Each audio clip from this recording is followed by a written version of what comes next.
Hey, what's up guys, the Strong Boys 19 here. It's time to go back to the Rolling Stones' discography. So, yeah, this is going to be the review on their 8th studio album entitled Let It Bleed. So, Let It Bleed is another one of my personal favourites from their discography, and I'd say it's just as perfect as Beggar's Banquet from the great golden classic era from the Rolling Stones. And this came out a year after Beggar's Banquet, so it came out in 1969, and this is their last album to feature Brian Jones, because after the release of this album, Brian passed away at the age of 27 due to the facts of, to drugs and alcohol. Because, since the Stones were making their albums, they have been going through their addictions to a lot of drugs at the time. And, and in my opinion, this is their best album with Brian Jones, even though that it's their last album with Brian, but he's just one of the best musicians ever, so God bless his soul. And this is also their first to feature Mick Taylor on the electric guitar, like Keith Richards. And Jimmy Miller is the producer once again, just like he produced Beggar's Banquet.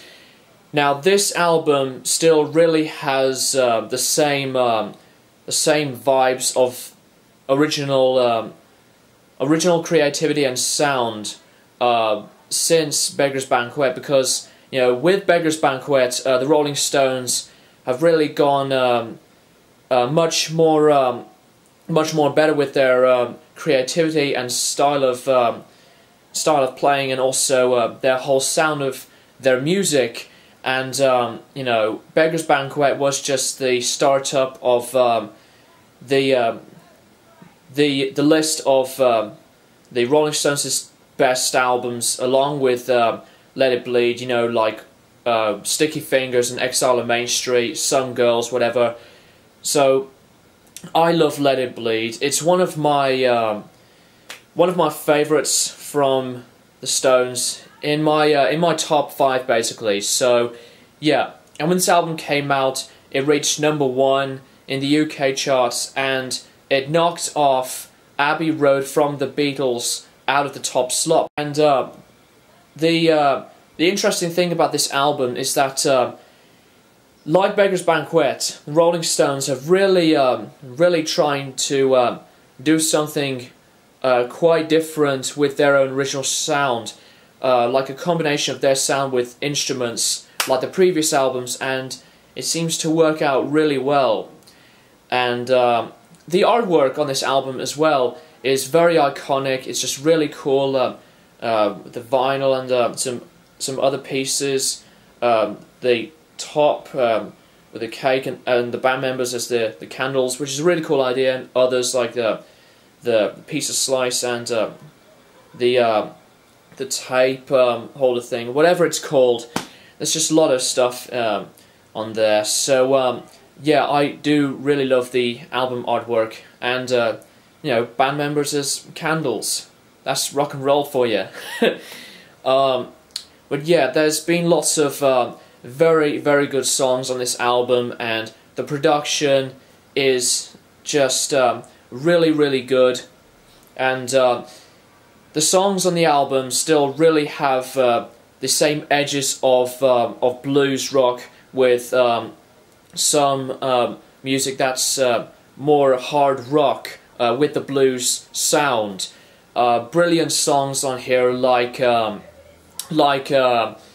opening track, Give Me Shelter. Give Me Shelter, still really popular to this day. It's another classic song from the Stones. Very, very good. Still has the very good catchy vibes and feeling to it. It's just very upbeat.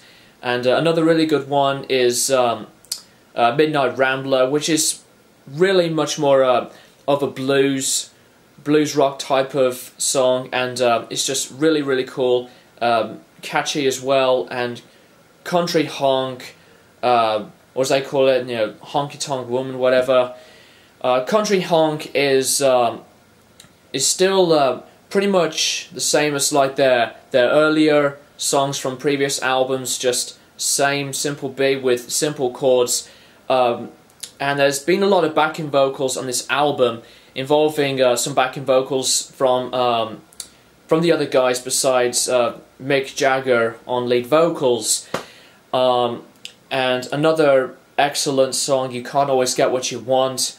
The introduction is really cool because it really just begins with the London Bach Choir that started the song off, and it's just really good, sounded beautiful. Then just begins with the very smooth sound on the guitar, and Mick Jagger's vocals on the song just really lets the song flow, and the chorus is just really good, and it just really builds up, and it just explodes like magic after the first chorus. It just really continues with a bang, with more instruments and more backing vocals, lots of other instruments added into these songs, like the harmonica, and there was just pretty much a lot of like really thick sounding crisp electric guitar distortion to it, and piano, and as I said, backing vocals, and there was just the mandolin, all of these really good instruments that can really combine the Rolling Stones' music, make them sound stronger than before. Mick Jagger's vocals on the album still really good, can still bring a lot of life into the music, and he's just one of the best vocalists ever. All the other guys and all these other additional musicians have done really well with their own recording performances to record the classic songs on here, and it's just a really good masterpiece of an album. Just definitely check it out, guys, if you haven't.